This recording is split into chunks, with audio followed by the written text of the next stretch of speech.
Mesdames et messieurs, bonjour et bienvenue. Ravi de vous accueillir en direct ici sur notre plateau, donc en direct de Millipol, Salon international de la sécurité des États. On évoque cet après-midi le sujet crucial des ODD, les objectifs de développement durable et comment la filière à la fois de sécurité et de défense s'engage dans cette dimension qui est absolument vitale, évidemment, pour aujourd'hui et pour demain, repenser un futur plus durable, plus inclusif et plus sûr, puisque nous sommes évidemment en direct de Millipol et c'est l'ensemble de ces piliers qui nous permettra d'adresser effectivement peut-être un futur un peu plus serein. On va y revenir avec nos invités, les objectifs de développement durable au nombre de 27, on le rappelle. Alors, on évoque ce sujet avec, à mes côtés, Henri Carpua. Merci Henri d'être avec nous. Merci d'avoir accepté notre invitation. Je rappelle que vous êtes le responsable grand compte public donc chez Axis Communication et on va revenir sur les actions qui sont portées par des entreprises comme Axis qui, je le rappelle, est suédoise et on sait effectivement que les pays d'Europe du Nord sont quand même très, très engagés. Absolument. Et depuis longtemps. Alors, voilà, n'appuyez pas sur le... on a ensuite donc avec nous Pauline Chanu, responsable communication chez Crosscall. Merci Pauline d'être avec nous. Et puis Emmanuel Bloch qui est également à nos côtés. Bonjour, merci. Emmanuel, directeur responsabilité d'entreprise au sein donc de la direction de la RSE chez Thales. Tous les trois, on évoque évidemment ces enjeux d'objectifs de développement durable. Je viens de le rappeler. Peut-être Emmanuel, on peut débuter avec vous pour avoir...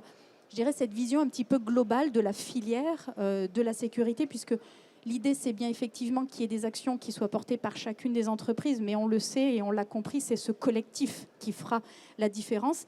Cette filière, elle communique finalement assez peu. L'humilité fait peut-être aussi partie de son ADN, je dirais, d'être plutôt de rester dans l'ombre, et pourtant, elle est très engagée et il y a beaucoup d'actions qui sont conduites. Tout à fait, vous avez raison de le souligner, il y a énormément d'actions qui sont conduites. Et il faut dire aussi à notre défense ou à notre décharge, c'est que longtemps on a un peu opposé défense, sécurité et durabilité. Et nous on l'a vu souvent auprès de nos parties prenantes. Or, ce n'est pas le cas, il n'y aura pas, et notre PDG Patrice Cahen le dit, mais c'était aussi réaffirmé pas plus tard qu'avant-hier par les ministres de la Défense européens, c'est qu'il n'y aura pas d'Europe durable sans une Europe sûre, sécurisée, et sans une Europe de la défense. Enfin, l'un ne va pas sans l'autre. Et donc, ces enjeux de défense et sécurité sont vraiment aujourd'hui quand même placés au cœur un peu des enjeux de l'Europe durable. Alors après, comment ça se traduit? Alors au-delà de faire une Europe sûre ou de sécuriser, de faire la sécurité des citoyens quand même la base d'un État ou d'une région durable, c'est aussi toute la filière et depuis longtemps engagée dans ces enjeux de durabilité. Alors pour preuve, c'est que toutes les entreprises de la filière, en tout cas pour les grands groupes Thales, Airbus, Safran, etc., tous, on est plutôt très bien notés par les agences de notation extra-financière. Donc ça traduit qu'elles reconnaissent en tout cas que depuis longtemps, il y a une politique environnementale, une politique sociale, une politique sociétale qui se développe. Après, il y a aussi des enjeux, bien sûr, sur la façon, de plus en plus, sur la façon dont on fait nos produits. Et on voit que nos clients, enfin je pense que c'est le cas pour nous tous autour de cette table, nos clients de plus en plus nous demandent des produits qui peuvent être recyclables, qui sont fabriqués de façon respectueuse de l'environnement. Et ces enjeux aussi se développent fortement. Donc il y a vraiment un lien très fort qui grandit de plus en plus tout le long de la filière. On va revenir évidemment sur ce que vous évoquiez, Emmanuel, des éléments qui font écho, et je vous vois d'ailleurs acquiescer à ce qu'évoquait Emmanuel à l'instant, puisque effectivement il y a une demande des clients. Là, on évoquait les grands groupes qui ont aussi bien sûr, alors à la fois cet engagement, mais aussi peut-être cette responsabilité d'embarquer aussi l'ensemble de la filière, parce qu'une puissance peut-être de frappe aussi plus forte, des moyens plus forts, et donc là effectivement cette dynamique qui doit s'engager. Les PME qui sont très nombreuses dans cette filière de sécurité sont aussi très engagées. On en a deux quand même à nos côtés qui vont pouvoir en témoigner. Henri, Axis Communication est très engagé, je le disais. Vous avez notamment, et ça c'est quand même quelque chose d'assez, me semble-t-il, unique, voire très particulier, vous avez quand même signé la charte de l'ONU donc en 2007, ce qui est quand même presque, on peut dire, très ancien, d'ores et déjà dans la démarche. Comment ça se matérialise pour Axis ? Merci. Vous l'avez rappelé, nous sommes une société suédoise. Donc c'est vrai que c'est une préoccupation qui est au cœur de notre démarche depuis bien longtemps. Et ça se traduit de différentes manières. Ça se traduit, je dirais, par 4 piliers fondamentaux, au-delà des enjeux environnementaux, et bien évidemment aussi le respect des personnes, la parité, l'inclusivité. Il y a également une innovation faite de manière responsable et durable, notamment dans le respect de la vie privée. Qui est un gros enjeu également de nos jours. Et puis, je dirais, il y a également le fait d'être digne de confiance. Donc de faire ce qu'on dit et de dire ce qu'on fait en toute transparence, que ce soit en matière de cybersécurité ou bien évidemment également sur les enjeux environnementaux. Maintenant, plus spécifiquement sur les enjeux environnementaux, en effet, ça se traduit, comme vous le disiez à l'instant, notamment par le fait de faire des produits qui sont plus éco-responsables. Alors comment est-ce qu'on fait ? Ça concerne en fait l'ensemble de la chaîne d'approvisionnement. Donc il s'agit déjà de faire des achats durables, de localiser au plus près des marchés qu'on adresse les différentes unités de production, de manière à diminuer les notions d'emballage, de transport, etc. Et puis à exclure aussi le plus possible toutes les matières dangereuses ou néfastes pour l'environnement de nos produits. Par exemple, je dirais depuis 2021, plus de 90% de nos produits ne contiennent plus de PVC. Voilà, c'est un exemple. L'objectif est bien évidemment d'atteindre 100%. On s'y attelle fortement. Et puis, comme vous le disiez également, le recyclage est un autre enjeu très important sur lequel nous travaillons actuellement pour pouvoir recycler plus efficacement les produits qui sont déployés chez nos clients. Alors, Pauline, j'imagine effectivement que ce qu'évoque Henri fait écho dans la démarche qui est celle de Crosscall, donc l'entreprise que vous représentez avec nous aujourd'hui, qui évidemment est très engagée sur 5 ODD. Peut-être avant de revenir sur ces 5 ODD en particulier, parce qu'évidemment, adresser les 17 est une grande dimension, donc on y va aussi. La théorie des petits pas est aussi importante face à l'ampleur du sujet dont on est en train de parler. Avant de revenir dans le détail sur cette partie environnementale, peut-être sur la partie recyclage aussi, ça c'est quelque chose qui est très important dans votre écosystème, dans votre milieu particulier, notamment des communications. Oui, exactement. On pense souvent à la production du produit et on sait, nous, on est dans la téléphonie, 75% de l'impact environnemental est lié à la production d'un produit neuf. Donc nous, notre raison d'être, on va dire, c'est d'allonger la durée de vie du produit pour qu'il soit remplacé moins souvent, donc on en produise moins et qu'on limite du coup l'impact. Mais il y a aussi la seconde vie, et ça c'est très important. La seconde vie, depuis quelques années, chez Crosscall, on propose du reconditionnement, donc on reprend les flottes mobiles qu'on déploie auprès de nos partenaires et on vient les reconditionner, donc les réparer. S'ils ne peuvent pas être réparés, ils partent en pièces détachées pour réparer d'autres produits. Donc voilà, il y a vraiment ce cercle vertueux sur lequel on travaille et qui est très important. Et ça permet aussi de proposer des produits au grand public à des prix beaucoup plus attractifs. Et voilà, c'est vraiment cette filière-là qu'on développe et on le fait en France où on est implanté. Ça aussi, c'est important. Et effectivement, il y a également la garantie de 5 ans. Que vous portez. Et ça répond, c'est ce que disait Emmanuel tout à l'heure, c'est une demande.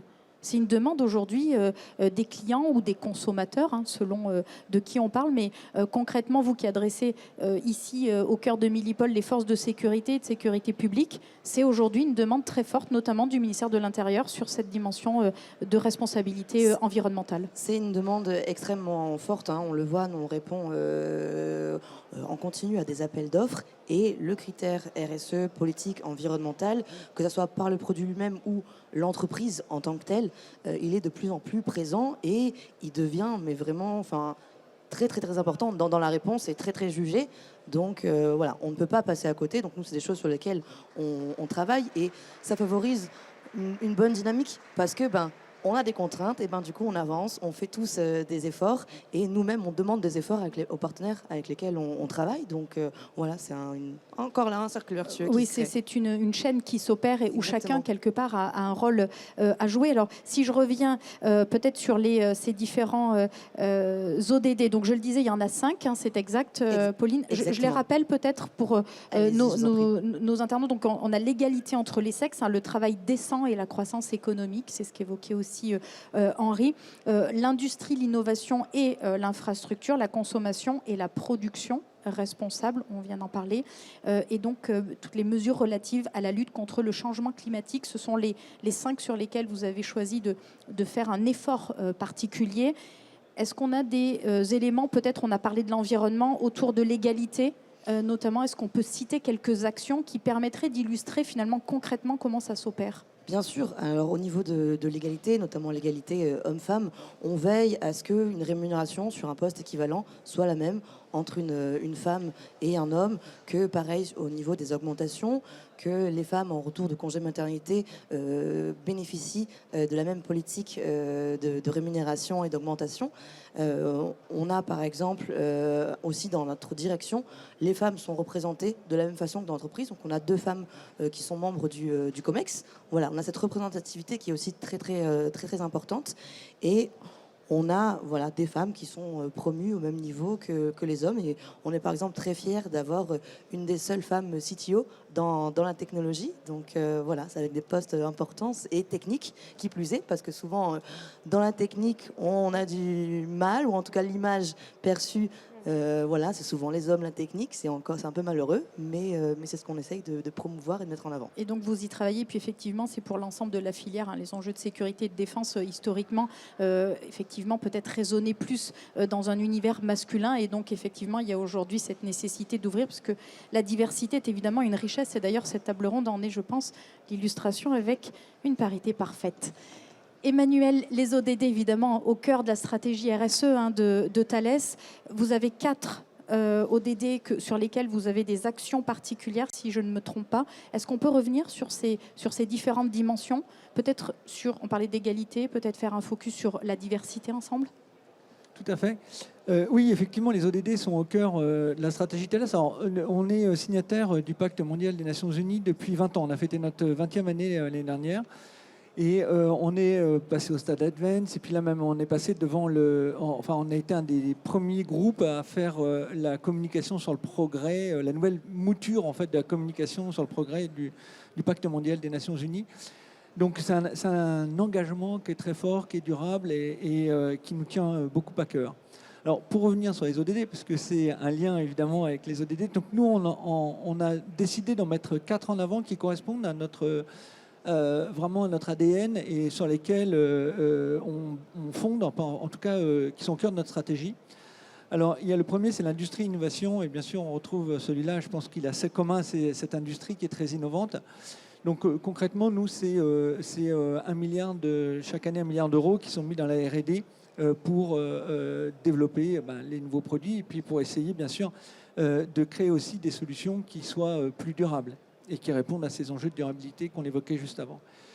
Le deuxième, c'est bien sûr la lutte contre le changement climatique. Alors là, on a des engagements assez précis et assez forts, puisque on est engagé pour 2040, donc à une neutralité, on s'est engagé sur un net zéro, une neutralité en termes de rejet de CO2 pour 2040. Et donc, on est à moins 40% en 2030. Donc vous voyez, c'est progressif, mais en tout cas, il y a une tendance. Et alors, on est assez content parce que cette année, on a fait valider ces objectifs par le SBTI, qui est un organisme qui vient certifier qu'ils sont faisables, en tout cas. Voilà, ce n'est pas juste de la déclaration, c'est qu'en tout cas, on se donne les moyens de les atteindre. Vous parliez juste avant de l'égalité entre les sexes, et ça, c'est un vrai sujet aussi chez nous. Dans un groupe comme Thales, la mixité est regardée de très très près. Alors, on s'est donné comme objectif, nous, d'avoir 20% de femmes à des fonctions de manager. Donc, ça représente... c'est quand même un peu plus d'un millier de personnes, ça fait à peu près 1400, 1500 personnes. Donc on essaie d'avoir 20% de femmes dans ces postes de manager. On n'est pas loin, on est à 19,4, mais je peux vous dire que les derniers pourcents sont assez compliqués. Les derniers qui... voilà. Mais non, mais il y a vraiment cet objectif et je pense qu'on va l'atteindre. Alors, les 20%, c'est en 2023, hein, donc on va très bientôt savoir si on les a atteints ou pas. Voilà. Et puis, il y en a un dernier qui nous tient aussi beaucoup à cœur, c'est l'ODD numéro 16, qui est paix, justice et institutions efficaces, parce que nous avons beaucoup d'activités dans tout ce qui est les cartes d'identité, les systèmes qui permettent aux citoyens, en tout cas, de vivre dans une société. Donc, c'est tout ce qui est l'identité, les passeports, les permis de conduire, enfin tout ça.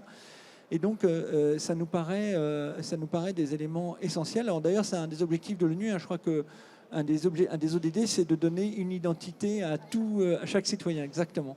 Et donc, clairement, on s'inscrit dans cette démarche-là. Et puis, tout ce qui est aussi au niveau inclusion, aussi, on compte beaucoup aussi toutes les technologies qu'on développe pour pouvoir apporter de l'Internet dans des lieux reculés. Alors, on développe des satellites qui amènent notamment de l'Internet au débit dans des îles en Malaisie et en Indonésie qui sont très reculées. Et ça aussi, ça permet de créer, d'avoir des hôpitaux, de développer toute une structure pour les citoyens qui ne pourrait pas avoir lieu sans ça. Merci beaucoup Emmanuel. Et puis ce qu'on retient aussi de ce que vous évoquez, je pense que c'est important de le rappeler, c'est qu'on voit bien qu'il y a énormément à faire. Tous les enjeux qui sont face à nous sont quand même colossaux. Et donc finalement, cette humilité dans l'accessibilité ou l'accession, en tous les cas, aux objectifs qu'on s'est donnés, on voit que c'est pas forcément le choix le plus simple que font les entreprises de s'engager dans cette durabilité. C'est certainement le choix qu'il faut faire pour la suite. Mais on voit bien que c'est effectivement compliqué, que ça demande un certain nombre d'efforts au cœur des entreprises. Et donc, c'est aussi des décisions de dirigeants engagés. Henri, sur le plan social, il y a évidemment aussi beaucoup de choses qui sont faites chez Axis. Comment ça se matérialise? Est-ce qu'on retrouve un petit peu les mêmes éléments qu'évoqués par Pauline et Emmanuel? Absolument, notamment sur le sujet de la parité, qui est effectivement un sujet très important. Je vais prendre tout simplement 2 exemples. Je reviens tout juste de notre siège en Suède, où j'ai eu le plaisir d'assister à une conférence qui était donnée par notre nouvelle VP, qui est en charge de toute la production, qui est une femme. Qui nous a rejoint il y a maintenant un peu plus d'1 an. Mais ça illustre bien effectivement la place de plus en plus importante des femmes, et c'est une nécessité dans le top management de nos entreprises. Je pense que c'est vraiment une priorité. Et puis le deuxième exemple que je vais prendre, c'est que nous avons créé il y a déjà plusieurs années un club interne, mais qui est mondial, qui s'appelle Women in Security, et qui a justement pour objectif de promouvoir cette parité au sein de l'entreprise. Et je pense que ce sont des actions effectivement qui se traduisent dans le quotidien de l'ensemble des employés du groupe et qui permettent de sensibiliser tout le monde. Donc oui, en effet, on est sur cette même très démarche. Engagé aussi avec des Absolument. Actions qui sont pas forcément similaires, mais en tous les cas qui sont complémentaires dans vos approches. Pauline, sur le sujet, je l'évoquais, c'est un équilibre qui est difficile quelque part quand on est au cœur d'une entreprise, parce que l'entreprise est là aussi pour être rentable, si elle veut pouvoir innover, si elle veut pouvoir également créer de l'emploi et donc aussi du pouvoir d'achat.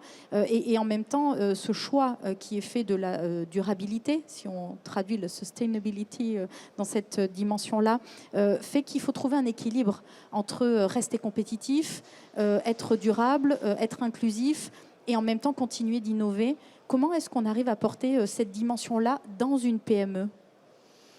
Je pense que ce choix-là, en fait, la question ne se pose plus aujourd'hui. On doit avoir cet équilibre. Alors oui, il y a des choix à faire. Il y a des matériaux peut-être qui sont plus chers, des systèmes de production. Mais à un moment donné, il faut le faire. Le client, je pense, lui aussi, doit faire ce choix. Tout le monde doit participer à ce choix. Et on est, nous, une marque, on s'intéresse beaucoup à l'usage et à nos utilisateurs. Qu'est-ce qu'ils attendent, quels sont leurs besoins. Et ce besoin-là, on le retrouve à tous les niveaux, que ce soit dans l'univers de la sécurité et de la défense, dans d'autres types d'entreprises, et même le grand public. La durabilité est fondamentale maintenant. Voilà, c'est ce choix-là. Je pense que toutes les PME peuvent le faire, et il y a différents niveaux, et comme vous le disiez tout à l'heure, on avance step by step, oui. mais on peut avoir des petites actions et travailler au fur et à mesure. Oui. Henri, vous vouliez rajouter Oui, quelque chose ? je rejoins tout à fait ce que vous dites, et j'irai même plus loin, c'est qu'on a cette obligation de le faire, comme vous l'avez dit, mais au-delà de ça, il faut effectivement, vous avez parlé du recyclage tout à l'heure, qui est un élément très important, mais mesurer l'impact effectivement que peuvent avoir nos produits sur d'autres domaines. De notre côté, pour prendre un exemple et un seul, on travaille fortement à réduire en fait la consommation énergétique nécessaire. Alors pas uniquement sur nos produits, mais on fait partie des systèmes vidéo au sens large, qui comprennent également des serveurs, du stockage, etc. Et donc toutes les technologies qu'on va pouvoir nous développer, qui vont permettre de réduire le besoin en serveurs et en stockage, ça va permettre de réduire également la consommation énergétique, et en particulier celle qui est induite et à laquelle on ne pense pas toujours, mais qui représente le gros de la consommation électrique, c'est la climatisation nécessaire pour maintenir les serveurs à bonne température. Puis il y a aussi un autre aspect qui est intéressant et là qui est finalement de l'autre côté, c'est que aujourd'hui, ce qu'on évoquait peut-être comme étant une contrainte, en tous les cas difficile à intégrer, c'est qu'aujourd'hui ça devient presque un avantage concurrentiel et ça va le devenir de plus en plus, que vous l'avez d'ailleurs tous évoqué, c'est une demande aujourd'hui des clients, des consommateurs. Donc ça c'est effectivement quelque chose que vous valorisez aussi de manière pragmatique avec évidemment des éléments concrets qui appuient et qui valident et qui certifient les actions que vous menez. Pauline, peut-être un mot sur l'engagement local, parce qu'il me semble que vous avez quand même des actions aussi fortement engagées et le territoire, il est aussi important dans cette démarche. Le territoire, il est très important. On est une entreprise française, qui plus est, c'est dans le sud de la France, donc l'ancrage local, c'est quelque chose dont on est fier chez nous. On est d'ailleurs la seule marque de la téléphonie à capitaux 100% français. Donc ça, c'est quand même quelque chose qui est important. Voilà, tous nos produits sont conçus, imaginés, designés, prototypés au sein de notre siège à Aix. Et là, on tend de plus en plus vers de la production sur le territoire national, notamment par des accessoires. J'ai ce petit accessoire qui est un accessoire qui en fait se plug sur le dos du téléphone, se fixe au dos et qui vient transformer un téléphone en outil de scanning, donc pour faire des inventaires, de la traçabilité. Et ça, c'est quelque chose qui a été produit, qui est produit en France. Voilà. Et comme je disais tout à l'heure, pareil, le reconditionnement, on le fait en France. Et voilà, on a envie d'aller dans cette dynamique et cette souveraineté, je dirais même, qui est en plus très importante pour les clients qu'on équipe et notamment le ministère de l'Intérieur. Alors, vous avez témoigné finalement de vos engagements, des actions très concrètes. On voit que c'est possible. Certains acteurs aujourd'hui en sont pour beaucoup convaincus. Pour autant, passer à l'action, s'impliquer dans la démarche, des fois on ne sait pas par où commencer, on ne sait pas comment s'y prendre. On a l'impression que la montagne est inaccessible, comme le premier jour de l'entraînement pour préparer le futur marathon, le défi qu'on s'est donné. Si vous aviez un conseil à donner aux PME qui vont nous écouter de la filière pour les inviter à rejoindre la dynamique dont vous faites aujourd'hui partie, Pauline? Je rebondirais sur ce que disait Henri. C'est mesurer. Je pense que la première étape, c'est de se rendre compte en fait, de l'impact, parce que faire des actions sans savoir en fait, quel est l'objectif final, où on va arriver, où on veut aller, bon, ça risque de faire plus perdre de temps qu'autre chose. Donc, mesurer, savoir quels sont les leviers qu'on peut activer plus ou moins facilement, c'est très important. Et un point, je pense, en tout cas sur les PME je pense, sur lesquels elles peuvent travailler facilement, c'est les collaborateurs. On n'en parle pas, mais, pas assez. On parle beaucoup d'environnement, de choses comme ça en matière de RSE, mais les collaborateurs, c'est très important. Donc favoriser leur épanouissement et leur bien-être, qu'ils travaillent dans des bonnes conditions, qu'ils aient des possibilités de mobilité, de promotion. Voilà, ça c'est quelque chose qui, je pense, dans toutes les entreprises de toute taille, on peut facilement mettre en place et avoir une politique engagée sur ça. Savoir valoriser quelque part la force vive et l'actif de l'entreprise. Ne l'oublions pas, l'humain au cœur des enjeux. Henri, sur un conseil, en tous les cas peut-être quelque chose que vous voudriez partager pour leur dire, oui, rejoignez le club des entreprises engagées. Absolument. Écoutez, moi je dirais tout simplement que c'est une responsabilité collective, qu'on prépare l'avenir des générations futures, qu'effectivement aujourd'hui c'est une nécessité. Tout le monde doit s'y mettre de manière effectivement réfléchie. Je vous rejoins tout à fait, réfléchi, mais c'est important que tout le monde le fasse, que tout le monde participe à cet effort collectif, qui encore une fois est également attendu par nos clients, mais je dirais tout simplement nos enfants et les générations à venir. Donc aussi une grande responsabilité. Emmanuel, comment vous percevez peut-être les axes d'effort sur lesquels il faudrait nous concentrer sur les mois, les années qui viennent, selon vous, avec le spectre global que vous percevez? Je voudrais revenir sur ce qui a été dit, parce que je trouve ça très intéressant. Il y a aussi l'idée de... l'effort, ça peut être aussi tout simplement de revoir comment on peut faire mieux ce qu'on fait déjà. Et ça a été ce qui a été évoqué précédemment.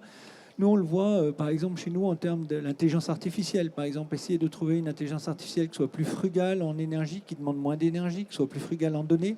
Ça, c'est quelque chose sur lequel on travaille énormément. Ça peut être aussi, je prends un autre exemple, sur le transport aérien, la gestion du trafic aérien, optimiser le trafic aérien pour que les avions passent moins de temps en l'air, volent à bonnes altitudes. Et ça permet aussi d'économiser, de diminuer fortement les rejets de CO2. Voilà, ça c'est comment on modifie des choses qui existent. Et ça déjà, c'est un premier pas qui peut être fait et qui peut être très, très utile. Ensuite, d'une façon plus pratique, c'est bien sûr une filière qui doit bouger dans son ensemble. Alors, il y a beaucoup de choses à faire encore dans le domaine de l'environnement, il y a beaucoup de choses à faire sans doute dans le domaine aussi social. Mais c'est une filière qui bouge, qui avance. Et puis, c'est aussi, nous, on essaie de faire bouger aussi toute la filière. Alors, on a un rôle en tant que grande entreprise vis-à-vis de nos fournisseurs, vis-à-vis de nos partenaires. C'est aussi de les entraîner. Donc, on essaye de travailler avec eux, justement, et notamment en termes de plan de CO2, par exemple, de voir avec eux comment on peut réduire leur empreinte environnementale. Il y a bien sûr tous les aspects sociaux aussi qu'on regarde de très près. Enfin voilà, l'idée c'est quand même de pouvoir entraîner toute la filière. Et je pense que c'est une filière qui a bien pris le projet quand même à bras le corps. Donc là, effectivement, une idée, non pas uniquement de demander aux acteurs de faire, mais de les accompagner dans la démarche. C'est ce qu'on retiendra donc de cet échange, tous les trois, autour de cet engagement collectif. Beaucoup reste à faire, mais beaucoup est déjà fait. Et je crois que c'est aussi ce qu'il faut souligner. Merci à tous les trois. Merci à vous. Merci d'avoir été avec nous et partager votre engagement dans cette dimension. Merci à vous de nous avoir suivis. Bien sûr, on vous invite à rester connectés puisque l'actualité en direct de Millipol continue.